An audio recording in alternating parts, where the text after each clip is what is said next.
Hey everybody, I'm JJ, you're watching Reality Survival. So today I wanted to do a little video talking about 3 really great bushcraft tools. These 3 tools are, you know, like if you were wanting to put together a set of 3 really good tools to put in a bug out bag, or just a bushcraft pack, or you know, maybe you wanted to throw them in your car for survival tools, or you know, whatever the case may be. These are 3 really top of the line tools. You're not going to have to replace them at any point, you know, probably, unless, I don't know, unless you don't use them right, you know what I mean, or something like that, or you lose them or something. They're gonna last a long time. So the first one is the Grans Forest Brook small forest axe. I've owned a lot of different axes, a lot of different hatchets in my time, and I don't know what magic sauce it is that they put into these things, but these are fantastic tools. I mostly use this for when I'm doing chainsawing and stuff like that, so you know, clearing branches and driving wedges and you know, that kind of stuff. It's not so much bushcraft stuff anymore, but still gets plenty of cutting use, and I've had this for about a year now and I still haven't sharpened it. It's a very fine tool. I really like it. It's expensive though. It's pretty expensive, so you know, but you know, hickory handle, I mean, you get what you pay for. It's a very nice axe or hatchet, whatever you want to call it. So the next thing, if I can get this off, pull this out here. Oh, I got buzzing around me. Oh, I got some bees over here. Hopefully they don't sting me. I disrupted a wasp's nest earlier over there. Okay, so this is the Moore knife. This is the Garberg, and it is the full tang version, and I'll put some close-ups in here of all this stuff too. This is the full tang version. This is the stainless steel blade of Moore bushcraft knives. This is an outstanding knife. This year they came out with, they call it the survival kit, and so it has a diamond sharpener built in, and it comes with a little fire steel as well. So this is brand new, so I'm gonna have to scrape the coating off, but well, maybe not. So there you can go. You can see that, I mean, it really showers the sparks out very well. They always have real good fire steels on their knives. But again, stainless steel blade, Scandi grind, full tang. This is an excellent bushcraft knife. I've owned many of them over the years, and none of them have ever failed to, you know, live up to my expectations. And it's just a, you know, pretty basic sheath and all that kind of stuff. Again, it's not bad. And then the last item here is the Silky Pocket Boy. Now, when I first got this knife, I got it with the fine tooth blade, and I think the fine tooth blade doesn't do as good. With the coarse blade, it does a lot better. I ended up breaking the fine tooth blade because I was pushing it too hard, and you know, it's not designed, oh damn, cut myself. It's not designed to be that's sharp. It's not designed to be pushed, and I was pushing on the blade and I broke it. So anyway, these saws are designed to be pulled. So we'll do a little bit of just kind of processing some firewood and all that kind of stuff here, and you guys can see how they all work. Dang, let's get a band-aid. That thing's sharp. Alright, let's get started. Okay, so what I got here is I've got a piece of green pine that you saw me cut, and we've also got a piece of dried softwood. I think it's probably cedar or pine. I'm not 100% sure which, but anyway, we'll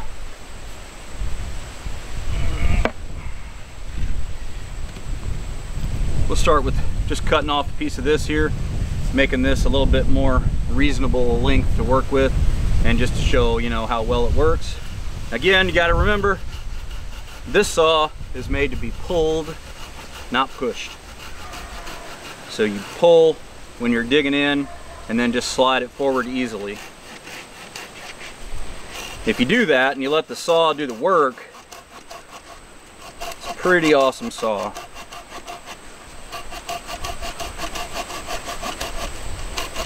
Just turning this as I go a little bit.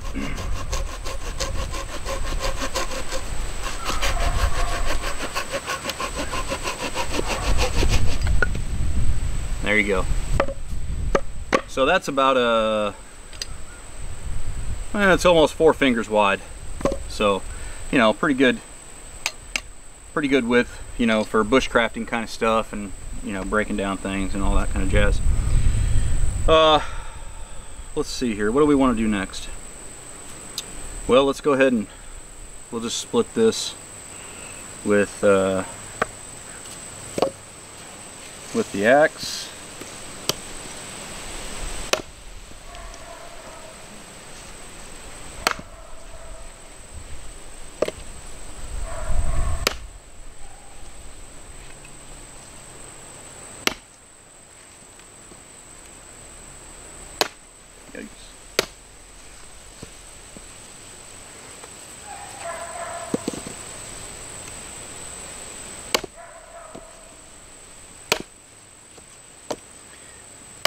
If I could do my job.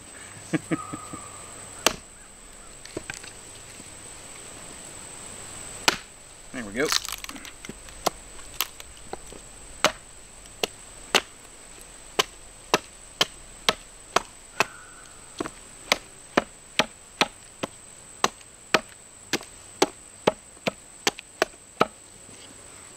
So we got that split down pretty good. Again, that's green wood.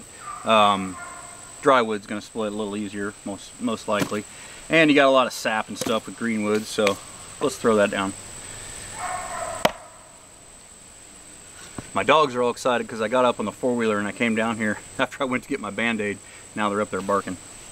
All right. So here we've got a dry piece of pine. It's well seasoned. Still pretty solid though. So let's just take and run this down. Split this bad boy with this. It'll go through it. It might not quite go through it. Let me do it with the axe first. Let's see here. There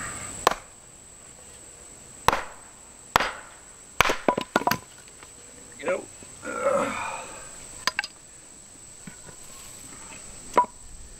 Yeah, it's definitely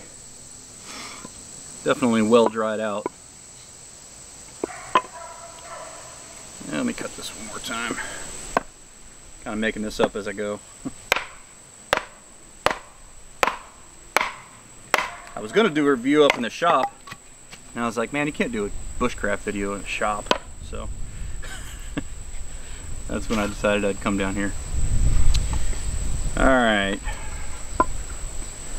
So you can baton with these things. I mean, they're not super long, so it's got to be smaller pieces. They're plenty strong.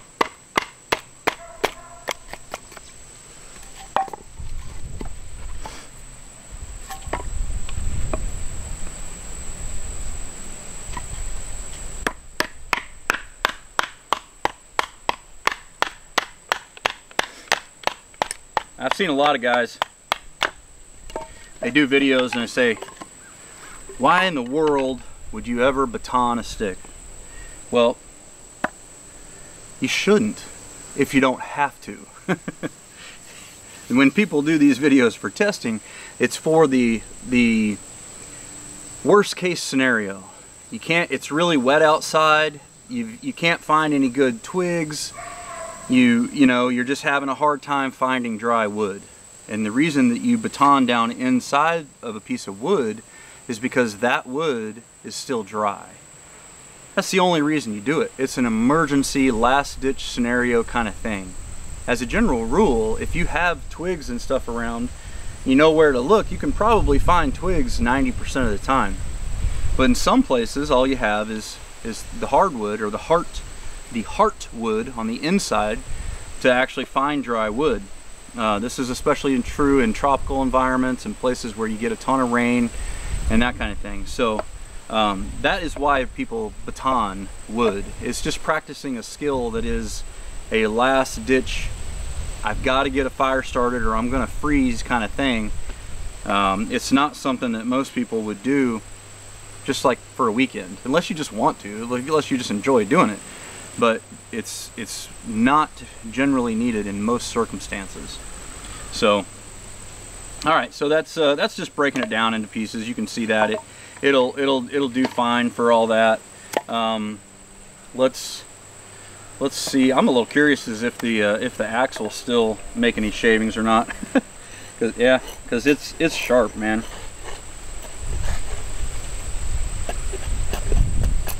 If I had to have, like, you know, only one tool and I had to go into the woods, a good sharp axe, maybe just a little bit longer handle than this, is probably what I would take. Yeah, I mean, you can still cut out feather sticks with this thing.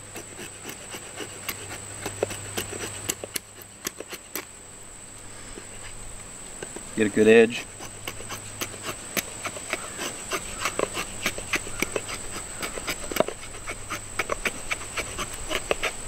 That's cool.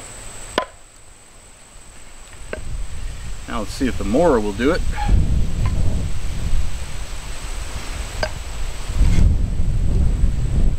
So when you're cutting feather sticks, what I like to do for generating kindling. Sorry if the wind is too bad. Could have done it at the shop, but then I wouldn't have been outside. When you're cutting feather sticks, what you want to do is you want to get a piece that's probably 12 to 15 inches long, something like that. Get it kind of a nice thin rectangular piece, and then just kind of work the sides. Try to get them as long as possible, kind of like that. Again, these are just curls, you know. Feather sticks is the same thing. All you're doing is just keeping it all in one stick instead of cutting it off. Kind of like I was doing with the hatchet.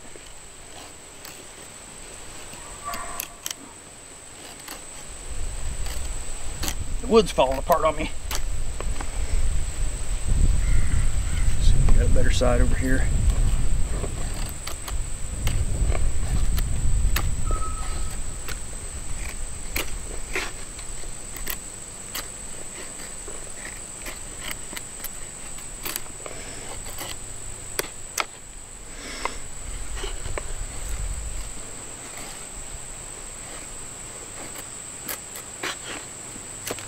I can't get it to stay together.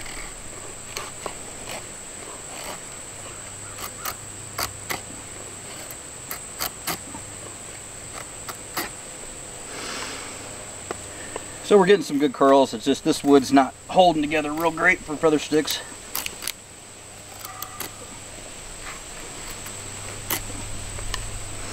Anyway, the knife works great.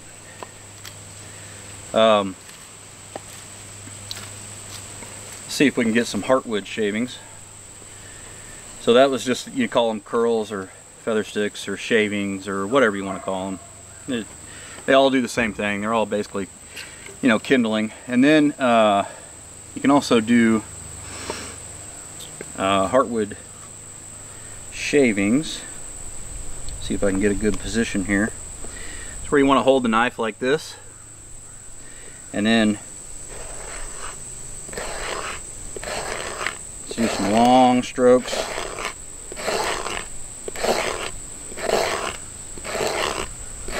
Hopefully they won't blow off.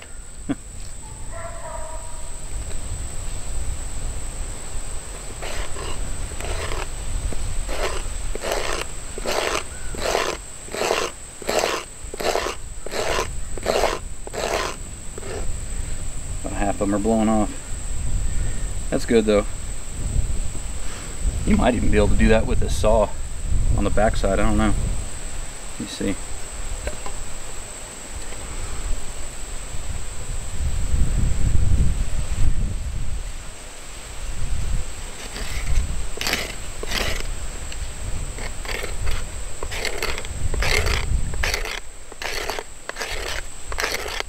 getting some.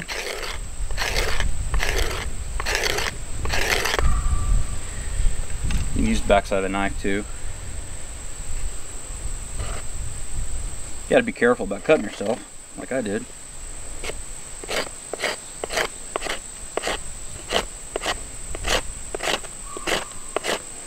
Front side really does better.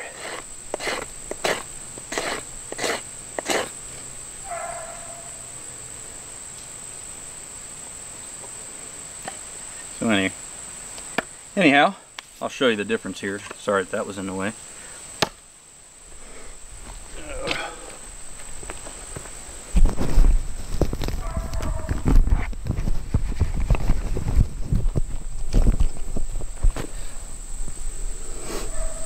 So these are your heartwood shavings, and then these are your, you know, just your curls or feather sticks or just your normal shavings, whatever you want to call it. And what you do when you're lighting a fire is you want the spark to see how these are really fine and hair-like. Those are real good at catching the spark. And then once a little flame comes off of that, then you put these over the top of it and it catches the flame and takes it higher. So I can show you that here real quick too. So that's just Mr. B is back.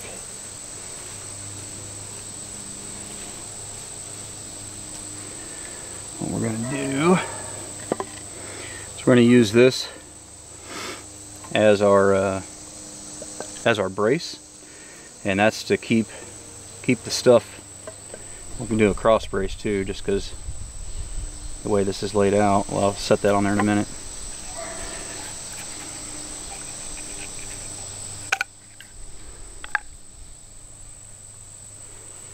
Alright.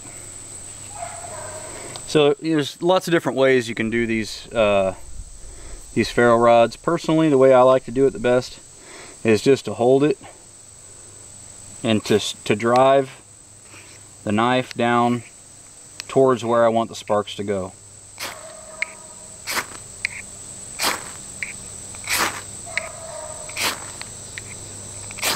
Got some going.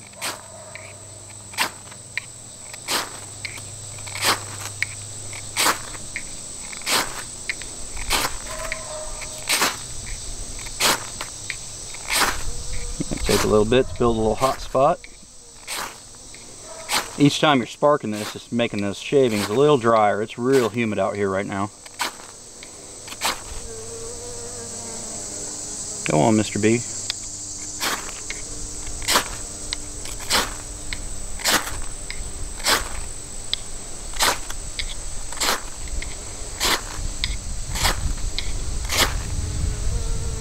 Well, come on. You got some of them going. Let's see if I can nurture that. Now I'm just going to take these. Oh no, it went out.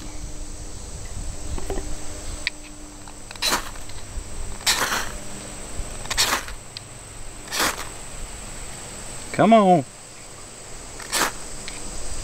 There's some. The wind's not helping me either. Okay, so I'm just going to stick these up here. Real gentle like. I don't want to smash it too much. Oh, the wind's going to blow it out. No! Might get going.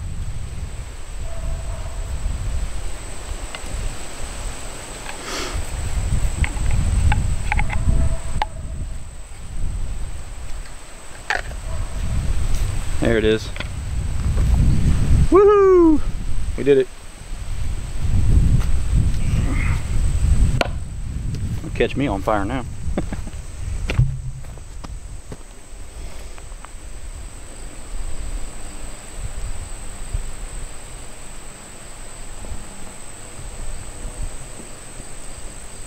Might make a good thumbnail.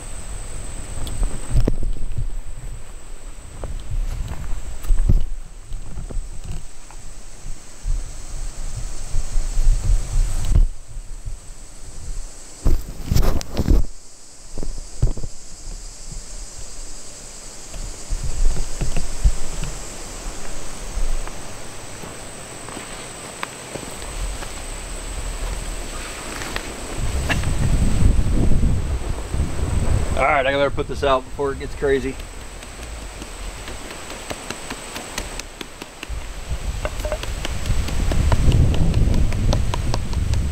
First I couldn't get it to start, now I can't get it to stop. Alright. So, that's just a quick look at 3 really good bushcraft tools. I didn't have great wood selection here. I wasn't out wandering through the forest in the Northwest. I just came down and picked some stuff out of the firewood pile.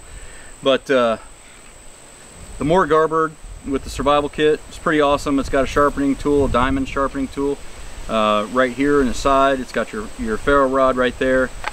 It's got a full tang stainless steel blade. I also like the black version where it's the carbon steel blade. They're both great. It's got a good, belt loop.